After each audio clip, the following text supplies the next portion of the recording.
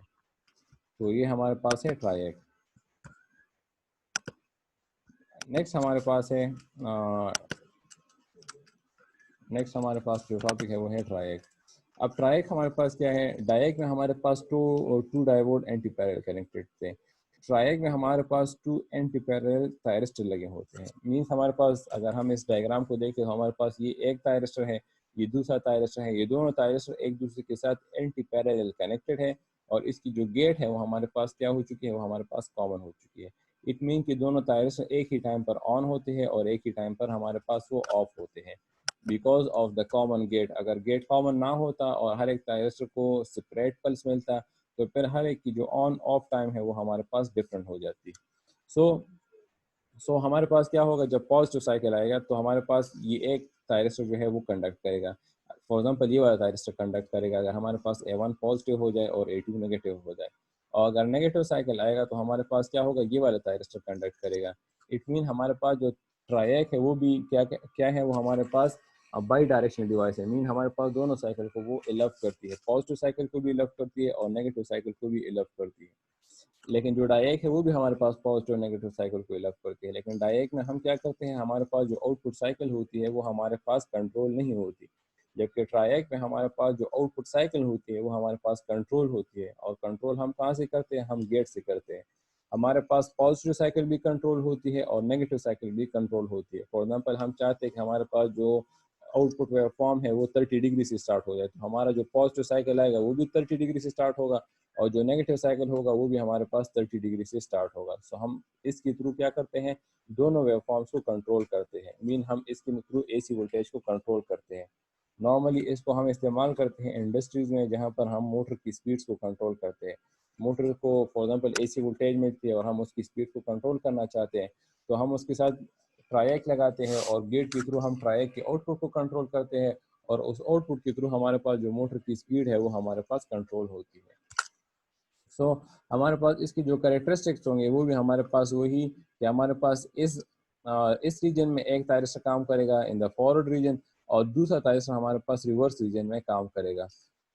ट्रायक हमारे पास उसकी जो ऑन कंडीशन है वो हमारे पास वही है जो हमारे पास थायरिस्टर के लिए है कि हमने इसको जो गेट पल्स है वो इतने टाइम के लिए देना है कि हमारे पास जो ट्रायक है वो जो है होल्डिंग करंट तक उसकी वैल्यू पहुंच जाए, सॉरी लेचिंग करंट तक उसकी वैल्यू पहुंच जाए। जब अगर वो उसकी जो करंट की वैल्यू है अगर वो लेचिंग करंट तक ना पहुंचे तो हमारे पास जो ट्रायक है वो ऑन नहीं होगा। तो इसके लिए भी हमारे पास गेट पर हम पल्स देंगे और उस पल्स की विड्थ इतनी होनी चाहिए कि हमारे पास जो करंट है वो लेचिंग करंट तक पहुंच जाए, तब जाके हमारे पास जो ट्रायक है वो हमारे पास ऑन हो जाता है। सो ट्रायक को हम क्या करते हैं, दोनों डायरेक्शन के आउटपुट को कंट्रोल करने के लिए हम इस्तेमाल करते हैं। ट्रायक की गेट पर हम पल्स देते हैं, एक पल्स के थ्रू हमारे पास ये वाला थायरिस्टर ऑन होता है, दूसरे पल्स के थ्रू हमारे पास ये वाला थायरिस्टर ऑन होता है। जब पॉजिटिव साइकिल आएगा तो ये थायरिस्टर काम करेगा और जब नेगेटिव साइकिल आएगा तो ये थायरिस्टर काम करेगा। तो हमारे पास जो आउटपुट होगी वो दोनों दोनों वेवफॉर्म्स हमारे पास आउटपुट पर अपेयर होंगे, पॉजिटिव साइकिल भी आएगा और नेगेटिव साइकिल भी आएगा और दोनों पर हमारे पास क्या होगा, दोनों वेवफॉर्म हमारे पास कंट्रोल होंगे। सो ये हमारे पास था ट्रायक। नेक्स्ट हमारे पास है IGBT जिसको हम कहते हैं इंसुलेटेड गेट बाइपोलर ट्रांजिस्टर। ये हमारे पास सेमीकंडक्टर डिवाइस है जिसमें से दो सेमीकंडक्टर डिवाइसेस के कैरेक्टरिस्टिक जो है वो कंबाइन हो चुके होते हैं। हमारे पास जो एक एक सेमीकंडक्टर डिवाइस हमने ट्रांजिस्टर पढ़ा था, ट्रांजिस्टर को हम हाई पावर एप्लीकेशन के लिए इस्तेमाल करते हैं। सो ये इसकी एक प्लस पॉइंट है, एक अच्छी कैरेक्टरिस्टिक है। सो एक कैरेक्टरिस्टिक ये वाली हो गई और दूसरे हमारे पास एक और सेमीकंडक्टर डिवाइस जो हमने प्रीवियस क्लास में स्टडी आउट की थी वो हमारे पास मॉसफेट थी। कि मॉसफेट हमारे पास एक वोल्टेज कंट्रोल डिवाइस है और हम क्या करते हैं, गेट के थ्रू इसके आउटपुट को कंट्रोल करते हैं। गेट पर हम जितना ज़्यादा वोल्टेज देते जाएंगे उतना हमारे पास इसकी जो आउटपुट है वो चेंज होती जाएगी। सो मॉसफेट की कंट्रोल कैरेक्टरिस्टिक और थायरिस्टर की आउटपुट कैरेक्टरिस्टिक और ट्रांजिस्टर की आउटपुट कैरेक्टरिस्टिक, अगर हम इन दोनों को कंबाइन कर ले तो इससे हमारे पास IGBT बन जाता है, इंसुलेटेड गेट बाइपोलर ट्रांजिस्टर। जो गेट है वो मॉसफेट से आता है, जो बाइपोलर ट्रांजिस्टर है ये इसकी आउटपुट कैरेक्टरिस्टिक है, ये हमारे पास ट्रांजिस्टर से आ जाती है। सो IGBT की जो कंट्रोल कैरेक्टरिस्टिक है वो मॉसफेट की तरह होते हैं और जो आउटपुट कैरेक्टरिस्टिक होते हैं वो हमारे पास ट्रांजिस्टर की तरह होते हैं। तो इट मीन कि ये हमारे पास क्या करती है, ये हमारे पास बेटर कंट्रोल प्रोवाइड करती है और इसको हम हाई पावर एप्लीकेशन के लिए इस्तेमाल कर सकते हैं। जो ट्रांजिस्टर है उसकी जो कंट्रोल कैरेक्टरिस्टिक है वो हमारे पास वीक है, मतलब वो हमारे पास करंट कंट्रोल डिवाइस है। और जो मॉसफेट है वो हमारे पास वोल्टेज कंट्रोल डिवाइस है, लेकिन मॉसफेट को हम हाई पावर एप्लीकेशन के लिए इस्तेमाल नहीं कर सकते, जबकि ट्रांजिस्टर को हम हाई पावर एप्लीकेशन के लिए इस्तेमाल कर सकते हैं, लेकिन वो हमारे पास करंट कंट्रोल डिवाइस है। तो अगर हम एक ऐसा डिवाइस चाहते हैं जो हमारे पास वोल्टेज कंट्रोल हो और वो हाई पावर कैपेबिलिटी भी हो, तो उसके लिए हम फिर IGBT को क्या करते हैं, प्रेफर करते हैं, because of the transistor output characteristic and MOSFET control characteristic, इसलिए इसको हम कहते हैं IGBT। तो ये हमारे पास है इंसुलेटेड गेट बाइपोलर ट्रांजिस्टर। अगर हम देखें इसकी अगर टर्मिनल्स को देखें तो इसमें हमारे पास एक टर्मिनल कलेक्टर है, एक एमिटर है, जो एक्चुअली ट्रांजिस्टर को रिप्रेजेंट करती है, जबकि इसका जो इनपुट जो कंट्रोल है वो हमारे पास गेट है। तो गेट हमारे पास मॉसफेट में से होती है। तो ये हमारे पास इसका जो इनपुट कैरेक्टरिस्टिक है वो मॉसफेट की तरह होते हैं और जो आउटपुट कैरेक्टरिस्टिक होते हैं वो हमारे पास ट्रांजिस्टर की तरह होते हैं। तो ये हमारे पास IGBT है जिसको हम हाई पावर एप्लीकेशन के लिए और बेटर कंट्रोल के लिए इस्तेमाल करते हैं। नेक्स्ट हमारे पास है रेक्टिफायर। रेक्टिफायर हमारे पास ऐसी डिवाइसेस है जो हमारे पास AC पावर को DC पावर में कन्वर्ट करते हैं, AC पावर को DC पावर में कन्वर्ट करते हैं। तो रेक्टिफायर के हमारे पास टू टाइप्स है, एक को हम कहते हैं half wave rectifier circuit. Basically इसके हमारे पास टू कैटेगरी है, एक को हम कहते हैं कंट्रोल्ड रेक्टिफायर और दूसरे को हम कहते हैं अनकंट्रोल्ड रेक्टिफायर। कंट्रोल्ड रेक्टिफायर हमारे पास वो रेक्टिफायर सर्किट है जिसमें हमारे पास थायरिस्टर इस्तेमाल होते हैं, और अनकंट्रोल हमारे पास वो रेक्टिफायर सर्किट है जिसमें हमारे पास डायोड इस्तेमाल होते हैं। अब अनकंट्रोल्ड रेक्टिफायर में हमारे पास टू टाइप्स है, एक को हम कहते हैं हाफ वेव रेक्टिफायर और दूसरे को हम कहते हैं फुल वेव या bridge rectifier circuit. So in this अभी हम जो है हाफ वेव रेक्टिफायर सर्किट को पढ़ते हैं। अगर हम इसकी सर्किट को देखें तो हाफ वेव रेक्टिफायर सर्किट में हमारे पास AC वोल्टेज होती है, इसके साथ सीरीज में डायोड कनेक्टेड होता है और साथ में एक रेजिस्टर या लोड कनेक्टेड होता है। तो ये हमारे पास simple half wave rectifier circuit है। इसमें होता क्या है, हमारे पास जो इनपुट वोल्टेज है वो हमारे पास AC वोल्टेज है, इसमें हमारे पास पॉजिटिव और नेगेटिव साइकिल होती है। तो जब पॉजिटिव साइकिल होगी तो हमारे पास क्या होगा, हमारे पास डायोड कंडक्ट करेगा और हमारे पास जो आउटपुट है उस पर जो है हमारे पास जो लोड है उस पर हमारे पास आउटपुट अपेयर हो जाएगा। लेकिन जब हम क्या करते हैं, हमारे पास जब नेगेटिव साइकिल आता है तो उसके लिए जो डायोड है वो रिवर्स बायस हो जाती है, जिसकी वजह से हमारे पास आउटपुट पर कोई वोल्टेज अपेयर नहीं होती और वो क्या कर लेता है, उसको वो ब्लॉक कर लेता है। तो अगर हम इसकी आउटपुट को अगर हमने इसके आउटपुट के साथ कोई ऑसिलोस्कोप वगैरह कनेक्ट किया हुआ है तो जो आउटपुट वेवफॉर्म हमारे पास ऑब्जर्व होगी वो हमारे पास पॉजिटिव साइकिल आएगी, उसके बाद फिर नेगेटिव साइकिल ब्लॉक होगी, उसके बाद फिर पॉजिटिव साइकिल आएगी, उसके बाद फिर जो है नेगेटिव साइकिल ब्लॉक होती जाएगी। तो इट मीन कि हमारे पास जो हाफ वेव रेक्टिफायर सर्किट है उसका जो आउटपुट आएगा, उसका जो आउटपुट है वो हमारे पास जस्ट पॉजिटिव साइकिल आएंगे, जबकि नेगेटिव साइकिल उसमें से ब्लॉक होते जाएंगे। सो इस टाइप ऑफ द आउटपुट को हम कहते हैं पल्सेटिंग DC आउटपुट, बिकॉज इसमें हमारे पास जो आउटपुट वेवफॉर्म है उसमें हमारे पास पल्सेस आती है और ये हमारे पास क्या है, इसमें हमारे पास कोई वो नहीं है, ये हमारे पास AC वोल्टेज नहीं है, लेकिन ये हमारे पास फिर भी पेवर DC वोल्टेज नहीं है। अच्छा, सो इसकी वजह से हमारे पास क्या होता है, इस टोटल प्रोसेस को हम कहते हैं हाफ वेव रेक्टिफिकेशन प्रोसेस, कि हमारे पास जो वेव फॉर्म है वो हमारे पास कन्वर्ट हो जाती है इनटू पल्सेटिंग DC। लेकिन चलिए हमारे पास पेवर DC नहीं है, अगर हम इसको पेवर DC में कन्वर्ट करना चाहते हैं तो इसके लिए हमें क्या करना होगा, इसके लिए हमें आउटपुट के साथ कुछ ना कुछ कैपेसिटर्स वगैरह या लो पास फिल्टर्स लगाने होंगे। वो लो पास फिल्टर क्या कर लेंगे, वो हमारे पास इन रिपल्स को रिमूव कर लेंगे और हमारे पास जब रिपल्स रिमूव हो जाएंगे तो हमारे पास जो आउटपुट वोल्टेज है वो ऑलमोस्ट जो है पेवर डीसी बन जाती है। सो ये हमारे पास एक हाफ रेक्टिफायर सर्किट है जिसके थ्रू हम एसी वोल्टेज को डीसी वोल्टेज में कन्वर्ट करते हैं। यहाँ तक अगर कोई क्वेश्चन वगैरह है तो बता दें।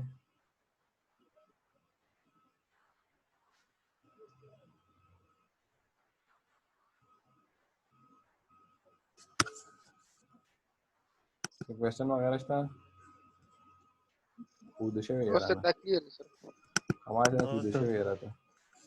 हाँ नेक्स्ट ऑलरेडी था ये ऑलरेडी आपने डिस्कस मतलब इलेक्ट्रॉनिक्स में स्टडी आउट की है, लेकिन ये हमारे पास बेस है, इसके बेस के ऊपर हम फर्दर जो है कम्प्लेक्स रेक्टिफायर सर्किट पढ़ेंगे, तो इसलिए थोड़ा सा उसको सिर्फ ओवरव्यू करना है। ये हमारे पास full wave bridge rectifier circuit है, इसमें हमारे पास 4 डायोड्स कनेक्टेड होते हैं। ये हमारे पास फुल वेव को क्या करती है आउटपुट पर वो हमारे पास एलाउ करती है। तो जब हमारे पास पॉजिटिव साइकिल आएगी तो हमारे पास क्या होगा, हमारे पास डायोड D1 और D2 कंडक्ट करती है और हमारे पास जो लोड है उसमें से करंट फ्लो करती है, तो इसलिए हमारे पास कोई आउटपुट वेवफॉर्म आ जाएगी। जब नेगेटिव साइकिल आएगी तो हमारे पास जो है D3 और D4 डायोड कंडक्ट करती है और लोड में से फिर करंट फ्लो करती है, तो भी हमारे पास आउटपुट पर कुछ ना कुछ वेवफॉर्म अपेयर हो जाएगी। अगर हम आउटपुट में से अगर हमारे पास जो आउटपुट लोड है इसमें से अगर हम करंट की डायरेक्शन को देखें तो हमारे पास जो करंट की डायरेक्शन है वो सेम है। Mean for the positive cycle current जो है वो ए सी बी पॉइंट की तरफ फ्लो कर रहा है और for the negative cycle B current A C B की डायरेक्शन की तरफ फ्लो कर रहा है। इट मीन कि हमारे पास जो आउटपुट वेवफॉर्म आएगी वो हमारे पास या तो पॉजिटिव होगी या हमारे पास नेगेटिव होगी। डिपेंड करता है कि हमने पोलरिटी ऑफ द वोल्टमीटर या पोलरिटी ऑफ द ऑसिलोस्कोप कौन सी लगाई है, लेकिन होगी या कंप्लीट पॉजिटिव या हमारे पास वो होगी कंप्लीट नेगेटिव। सो ये हमारे पास वर्किंग है कि हमारे पास in the first for the positive cycle D1 D3 conduct करती है, जबकि ये दो डायोड हमारे पास रिवर्स बायस होते हैं। और जब हमारे पास नेगेटिव साइकिल आएगी तो D1 D2 जो है वो रिवर्स बायस हो जाते हैं, जबकि D3 D4 जो है वो हमारे पास कंडक्ट करते हैं, जिसकी वजह से हमारे पास दोनों साइकिल में जो लोड रेजिस्टेंस है उसमें हमारे पास करंट फ्लो करती है और हमारे पास जो कुछ ना कुछ आउटपुट जो है वो अपेयर हो जाती है एट द लोड साइड। सो अगर हम इसकी आउटपुट वेवफॉर्म देख लें तो ये हमारे पास पॉजिटिव साइकिल की सर्किट है, ये हमारे पास इनपुट वेवफॉर्म है। जब पॉजिटिव साइकिल आएगी तो पॉजिटिव साइकिल एलब होगा, यहाँ पर हमारे पास फिर नेगेटिव साइकिल होती है तो उसके लिए हमारे पास जो डायोड्स है वो रिवर्स बायस होते हैं। फिर जब पॉजिटिव साइकिल आएगी तो हमारे पास D1 D2 फिर से कंडक्ट करते हैं। यहाँ पर हमारे पास नेगेटिव साइकिल के लिए हम यहाँ हमारे पास D1 D2 डायोड जो है वो रिवर्स बायस होते हैं, जबकि D3 D4 डायोड जो है वो फॉरवर्ड बायस होते हैं, इसलिए हमारे पास कंडक्ट करते हैं। देखिए यहाँ पर भी करंट की डायरेक्शन ए सी बी की तरफ है, यहाँ पर भी करंट की डायरेक्शन ए सी बी की तरफ है, इसलिए दोनों वेवफॉर्म हमारे पास पॉजिटिव आ गए हैं। अगर हम इट मीन कि हमारे पास जो ए पॉइंट है वो पॉजिटिव है और जो बी पॉइंट है वो हमारे पास नेगेटिव है। लेकिन अगर हम इसकी पोलरिटीज को अपोजिट कर ले कि बी पॉइंट हमारे पास पॉजिटिव हो जाए और ए पॉइंट हमारे पास नेगेटिव हो जाए, तो फिर हमारे पास जो आउटपुट वेवफॉर्म आएगा वो हमारे पास नेगेटिव आएगा। दोनों दोनों कंडीशन है हमारे पास वो नेगेटिव आएगा। सो यहाँ पर फिर हमारे पास D3 D4 डायोड जो है वो फॉरवर्ड बायस हो चुका है। यहाँ पर हमारे पास D1 D2 डायोड जो है वो फॉरवर्ड बायस हो चुका है, लेकिन D3 D4 डायोड वो रिवर्स बायस है। यहाँ पर हमारे पास फिर जो है D3 D4 diode forward bias हो चुका है। तो अगर हम इसकी कंबाइन आउटपुट वेवफॉर्म देखें तो हमारे पास कंबाइन आउटपुट वेवफॉर्म इस तरह आएगी। यहाँ पर पॉजिटिव साइकिल ये वो साइकिल है जिसमें डायोड D1 D2 कंडक्ट कर रही है, फिर यहाँ पर D3 D4 डायोड कंडक्ट करती है, फिर यहाँ पर D1 D2 कंडक्ट करती है, फिर यहाँ पर D3 D4 डायोड कंडक्ट करती है। सो ये हमारे पास क्या है, ये हमारे पास आउटपुट वेवफॉर्म इस तरह की अपेयर हो जाती है ऑसिलोस्कोप पर। अच्छा, इसमें से हम दो कंडीशन को पढ़ते हैं। एक कंडीशन ये है कि हमारे पास जो लोड है वो हमारे पास क्या है। फॉर एग्जाम्पल अगर हम फर्स्ट लोड को रेजिस्टिव कंसिडर कर ले, हमारे पास लोड रेजिस्टिव है, सो हमारे पास सर्किट क्या होगा, हमारे पास सर्किट इस तरह बन जाएगी। सो इसमें हमारे पास जो है सेम वही फिनोमेना हम इस्तेमाल करेंगे कि हमारे पास वही कंडीशन होंगे कि पॉजिटिव साइकिल आएगी तो दो डायोड कंडक्ट करेंगे, for example D2 D3 conduct करते हैं, और जब नेगेटिव साइकिल आएगी तो हमारे पास D1 और D4 डायोड कंडक्ट करते हैं। लेकिन इसमें कंडीशन ये है कि हमारे पास जो लोड है वो रेजिस्टिव है, तो हमारे पास जो आउटपुट वेवफॉर्म है वो हमारे पास वही होगा। फॉर द पॉजिटिव साइकिल हमारे पास डायोड D2 D3 कंडक्ट करती है, तो हमारे पास ये इस तरह की वेवफॉर्म आएंगी, ये D2 D3, यहाँ पर फिर D2 D3। और जब नेगेटिव साइकिल आएगा तो हमारे पास D1 और D4 कंडक्ट करते हैं, तो हमारे पास इस किस्म का वेवफॉर्म आएगा। अगर हम इसको इसकी जो कंप्लीट आउटपुट वेवफॉर्म है कंबाइन, तो हमारे पास वो कुछ इस तरह से अपेयर होगी।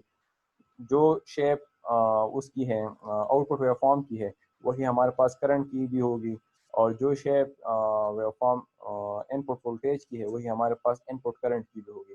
यहाँ पर इनपुट वोल्टेज साइनोसाइडल है तो यहाँ पर इनपुट करंट भी साइनोसाइडल है। यहाँ पर आउटपुट वोल्टेज जो है वो पल्सेटिंग है तो यहाँ पर जो आउटपुट करंट है वो भी हमारे पास पल्सेटिंग होगा। तो ये हमारे पास वो कंडीशन है जिसमें हमारे पास लोड रेजिस्टिव हो। लेकिन अगर हम लोड को चेंज करते हैं, हमारे पास लोड जो है वो इंडक्टिव बन जाती है, तो फिर हमारे पास सर्किट पर क्या इफेक्ट पड़ती है। अच्छा, इस पर एक एग्जांपल है। एग्जांपल हमारे पास ये है कि हमारे पास फुल ब्रिज रेक्टिफायर सर्किट है जिसको वोल्टेज मिलती है 120 वोल्ट, और यहाँ पर जो लोड रेजिस्टेंस है वो हमारे पास है 18.5 ओम। तो हमने फाइंड करना है peak load voltage, DC voltage, DC load current, average output power, rectifier efficiency, ripple factor and power factor. ये 8 चीज़ें हमने कैलकुलेट करनी है। तो इसको हम इस तरह सॉल्व करते हैं कि फर्स्ट हम पीक लोड वोल्टेज जिसको हम वी मैक्सिमम कहते हैं, तो वो हमारे पास R M S multiply by under root 2 के बराबर है। तो यहाँ से हमारे पास 170 वोल्ट्स आते हैं। फिर हमारे पास जो डीसी वोल्टेज है वी एवरेज, उसको हम अंडर रूट 3 मल्टीप्लाई बाई 170 करते हैं, इससे हमारे पास 108 वोल्ट्स आते हैं। फिर डीसी लोड करंट, तो DC load current I not हमारे पास बराबर होगा V not divided by R. V not हमारे पास 108 है और रेजिस्टेंस हमारे पास 10.8 ओम है, तो इससे हमारे पास 10 एम्पियर आ जाती है। फिर हर एक डायोड में कितना करंट फ्लो करती है, तो वो हमारे पास आई नॉट डिवाइडेड बाई 2, बिकॉज वो 2 पार्ट्स में से डिवाइडेड हो जाता है, तो यहाँ पर हमारे पास 5 एम्पियर आ जाती है। फिर हमारे पास है output power, average output power. So average output power बराबर होगा हमारे पास average voltage multiply by the average current. So average voltage हमारे पास 108 है और एवरेज करंट हमारे पास 10 एम्पियर है। तो इन दोनों को मल्टीप्लाई करने से हमारे पास 1080 वाट जो है पावर आ जाती है। फिर हमारे पास रेक्टिफाई एफिशिएंसी है जो हमारे पास 81% आती है। फिर हमारे पास रिपल फैक्टर है जो हमारे पास V R M S divided by V D C square minus 1 under the root. इससे हमारे पास जो रिपल फैक्टर है वो हमारे पास कैलकुलेट हो जाती है 0.482। और लास्ट में हमारे पास पावर फैक्टर है, सो हमारे पास average power divided by the RMS power. Average power हमारे पास बराबर है 1080 के, और आरएमएस पावर हमारे पास 120 मल्टीप्लाई बाय 10, तो इससे हमारे पास 0.9 पावर फैक्टर आ जाती है। सो ये हमारे पास एक ब्रिज रेक्टिफायर सर्किट थी जिसमें हमारे पास जो लोड थी वो रेजिस्टिव थी। सो इससे हमारे पास इस किस्म की वैल्यूज जो है वो कैलकुलेट हो जाती है। यहाँ तक अगर कोई क्वेश्चन वगैरह है तो बता दें, नहीं है तो फिर नेक्स्ट टॉपिक की तरफ चलते हैं।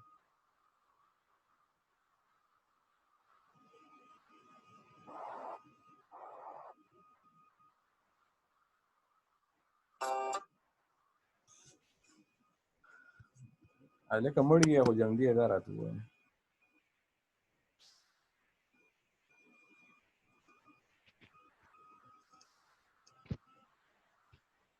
सर इस क्वेश्चन सर सही है सर जी क्लियर थी सर, दा mungu weli di sir, da full bridge rectifier or half bridge rectifier da weli sir.